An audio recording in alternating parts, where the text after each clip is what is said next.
성령은사는 일반 단계를 거쳐서 받게 됩니다. 성령은사 받기를 사모하는 마음을 갖는 단계입니다. 성령은사는 사모하게 됩니다. 이 사모함은 성령께서 주시는 것입니다. 우리의 삶은 내가 뭘 욕망하고 있는가에 달려 있습니다. 물질 욕망하는 자는 인생에 돈이 드러납니다. 어떤 장면은 아토피에다가 공황장애에다가 조울병에다가 두통에다가 이렇게 고통을 당하면서 약을 먹고 사는데 와가지고 내가 그 헌금을 해서 올리라고 했더니 헌금복에 뭐라고 썼는지 아세요? 돈을 많이 벌게 해줬어요. 이렇게 썼다고 내가 서 웃었습니다. 자기 몸을 고쳐가지고 하려나 드는 것이 목적이 아니라 돈이 목적이다 이 말이에요. 근데 내가 제안을 해보니까 좀 많이 고생을 해야 되겠더라고요. 이렇게 물질에 흑만한 인생이 돈이 드러납니다. 쾌락을 추구하는 이는 삶의 구석구석에서 세속적 쾌락이 묻어난 그저 그렇게 살다가 하는 가벼운 인생을 바라는 사람은 삶의 깊이에 다다를 수가 없습니다. 불교에서는 진리라는 가장 중요한 전제를 세상에 대한 욕망과 집착을 어떻게 끊을 수 있느냐 주는 것 같습니다. 세상적 욕망이 사로잡혀 일어나는 진리에 돌아갈 수 없다는 것이겠죠. 만다라에 가보면 무섭게 타오르는 욕망을 끊어내게 손가락을 태워버리는 단지를 하기도 합니다. 그렇다면 욕망은 악인가 그렇지 않습니다. 만약 우리가 욕망이 없다면 모든 생명체는 챙겨갈 수도 없고 문화를 발전시킬 수도 없습니다. 먹고 건강하고 자식 낳고 편리해지는 욕망이 다 있습니다. 안락한 가정을 꾸리기 위한 집을 욕망하고 좋은 차를 갖기 위해 원하기 때문에 그걸 이루기 위해서 최선의 노력을 다할 수가 있는 거예요. 돈을 버는 거예요. 노력을 다해서. 우리의 삶은 이 욕망의 내용을 무엇으로 채울 것인가 달려 있습니다. 욕망의 예수를 채우고 성령은사를 욕망하기 바랍니다. 예수의 은혜가 충만해지기를 바랍니다. 예수를 믿어 성령의 사람이 된 우리들은 성령이 주시는 은사를 바라고 사모해야 됩니다. 성령께서 주시는 은사를 간절히 원하기를 바랍니다. 사도 바울은 오늘 이렇게 말합니다. 성자들아 신령가에 있어는 내가 너희를 동무지 알지 못하기를 원치 않으니 우리가 온전히 신앙생활을 하면 성령의 은사를 알고 체험해야 된다는 겁니다. 성령의 은사는 우리의 신앙의 생기를 불어넣어주며 성령 은사는 우리가 죄악으로 가득 찬 세상을 등이기고 구원에 이를 수 있도록 도와줍니다.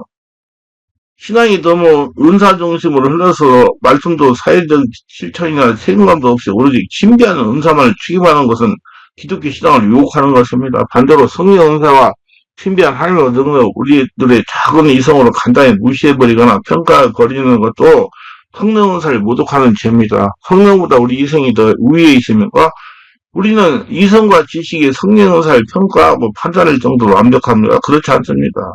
우리는 진정한 성령 역사를 믿으면서 성령이 우리에게 주시고자 하는 선물, 은사를 기쁨과 감사함으로 잘 받아들여서 하나님의 영광을 위해 하나님의 합당에 써야 됩니다. 그러기 위해서 성령 은사를 존중하고 사모하고 욕망하기를 바랍니다. 그러면 성령께서 우리에게 가장 적절한 은사, 선물을 주실 것입니다. 성령 은사를 받기 위해서 적극적인 자세가 필요합니다. 은혜를 깊이 사모하세요. 하나님의 말씀을 그대로 믿으세요.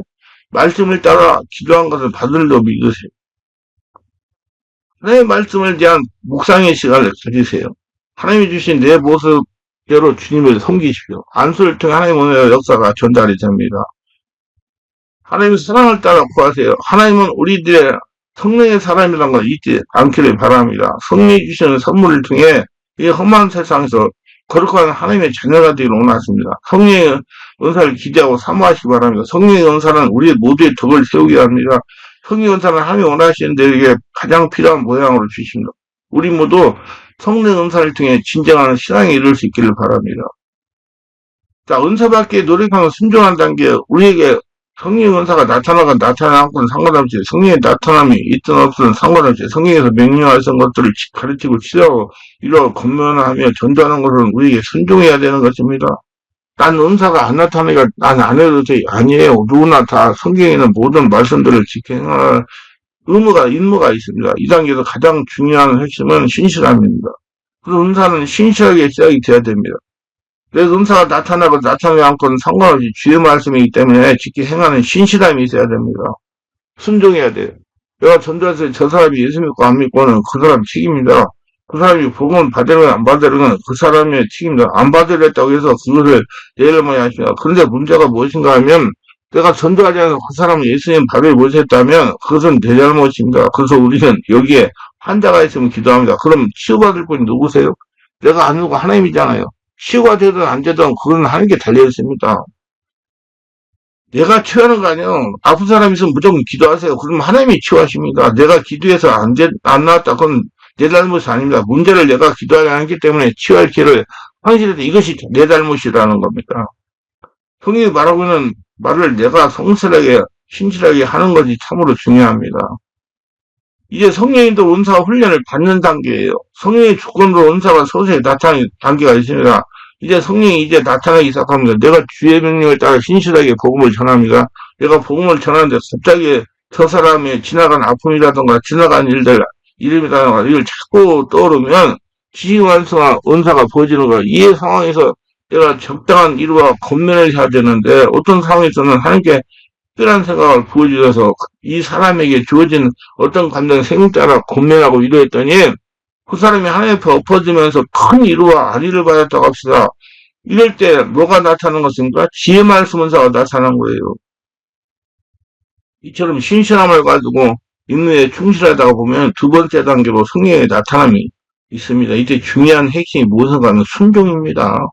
은사가 서서히 나타나기 시작할 때 기름 부음이 나타났을 때 이것을 어떤 기름이든지 이걸 내가 순종할 자세가 중요합니다. 순종할 때 성령의 나타남이 점점점 강해지고 확대된다는 말입니다. 순종이 필수입니다. 성령이 감동할 때 순종하세요. 우리가 바라야 될 것은 은사는 꼭 교회에서만 사용되는 게 아닙니다. 세상에서 직장생활 할 때 은사를 사용해야 됩니다. 사업을 할 때도 은사를 사용해야 됩니다. 은사는 삶의 질을 높여주기 위한 주신 것입니다. 그리고 어떤 감정이나 환상적이 올 때 자꾸 말해보세요. 독립선언부 나무가지 33인 중에 한 분이 길선주 목사입니다. 그분이 1908년 평양 장대인교에서 감동할 때 붕이 왔다는 것은 말입니다. 성령의 감동을 가감없이 말할 때 회개 역사가 일어났다는 것입니다. 제가 시와에서 목회할 때 이런 일이 있었어요. 젊은 부부를 전도하여 예수를 믿고 우리 교회에 나오게 됐어요. 신방을 가니까 그 부부의 큰 아들이 배가 아파서 어쩔 줄 모르고 고통을 당하고 있었습니다. 아이 어머니가 하는 말이 신방 끝내고 병원에 가자는 것입니다. 그때 성령께서 안수해줘라 하는 감동을 주시는 겁니다. 저에게.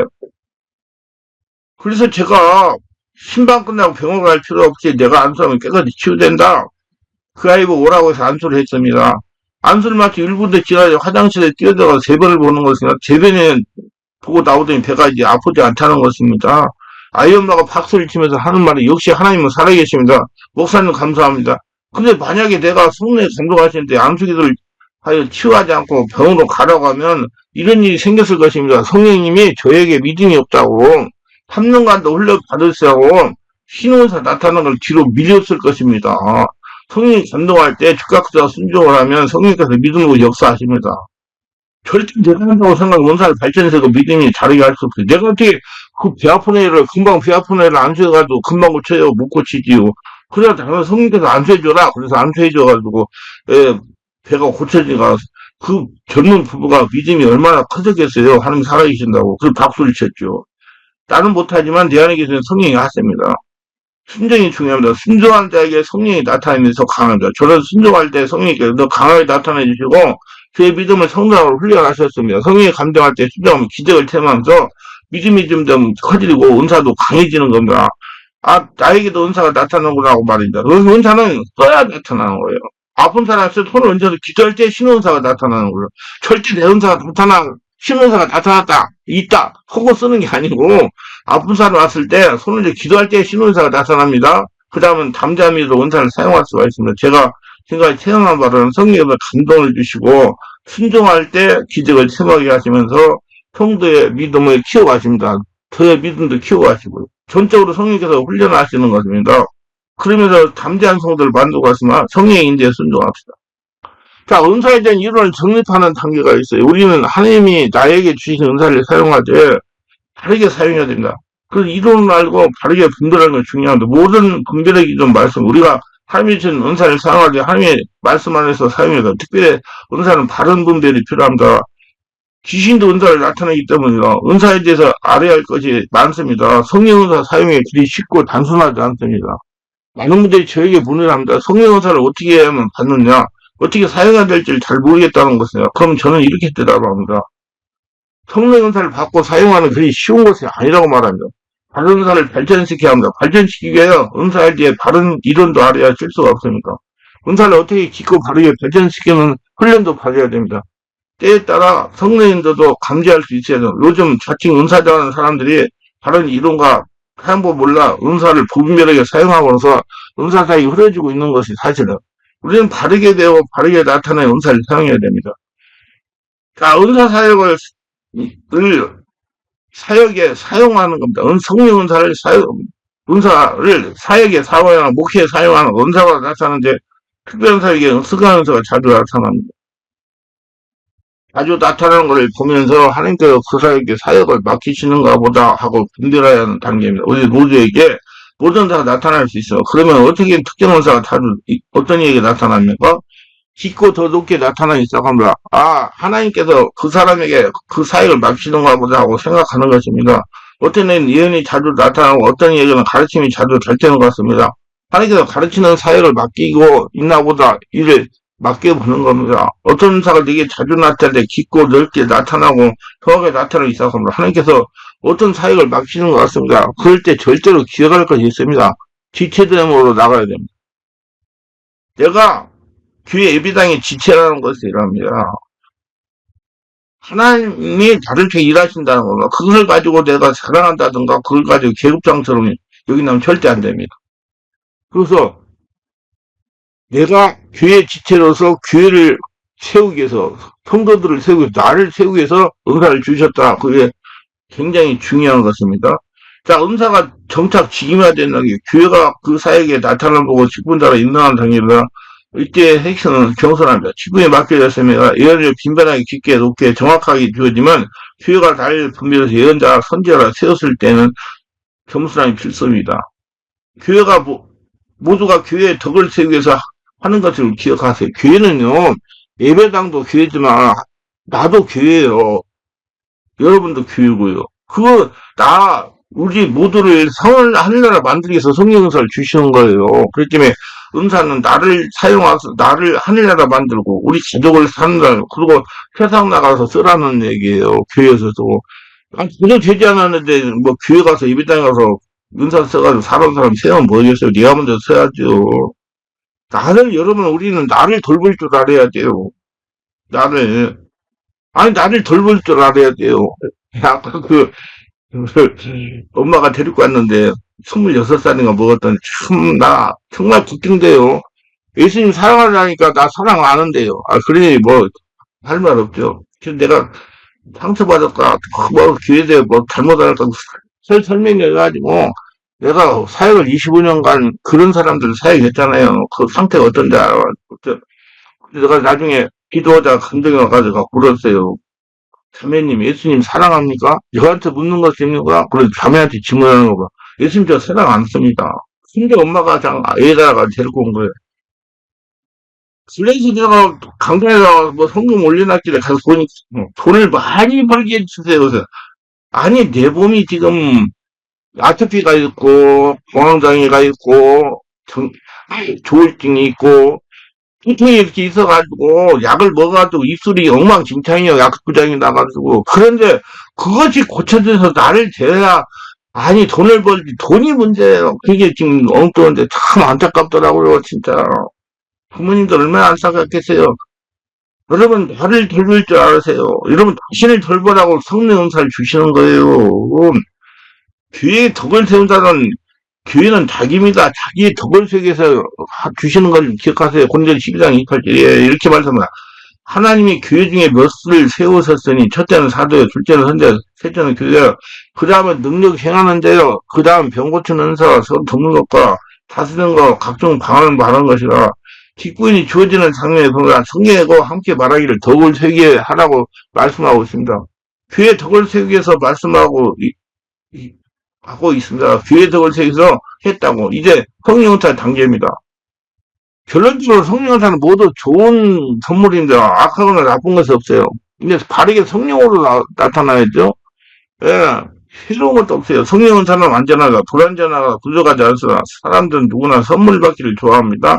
선물 싫다는 사람 본 적이 없습니다. 선물을 다양한 의미가 내포되어 있어. 때로는 화해단이라고 격려와 위로의 표시가 되기도 하고 힘을 주고 사랑을 표현하는 수단이기도 합니다.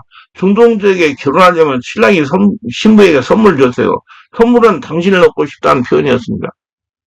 하나님 은사를 선물로 주시면서 하나님의 일을 하도록 하십니다. 예수 그리스도께서는 교회의 신부를 얻으시면서 자신의 모든 걸 우리를 위해 선물로 주셨어요. 성령은 우리에게 은사를 사모하는 마음을 주십니다. 그래서 성령 은사를 사모하는 영혼에게 채워주시기 합니다. 당신이 주님께로부터 받고 있으면 선물이 무엇입니까? 받기를 사모하는 은사가 무엇입니까? 은사 받기를 사모하세요. 하나님께서 꼭 자기와 자기 가정에 주셨으면 하는 선물이 있다면 그를 뭔지 생각해보시고 사모하여 받아 하나님께 영광을 사용하시기를 예수님으로 축원합니다.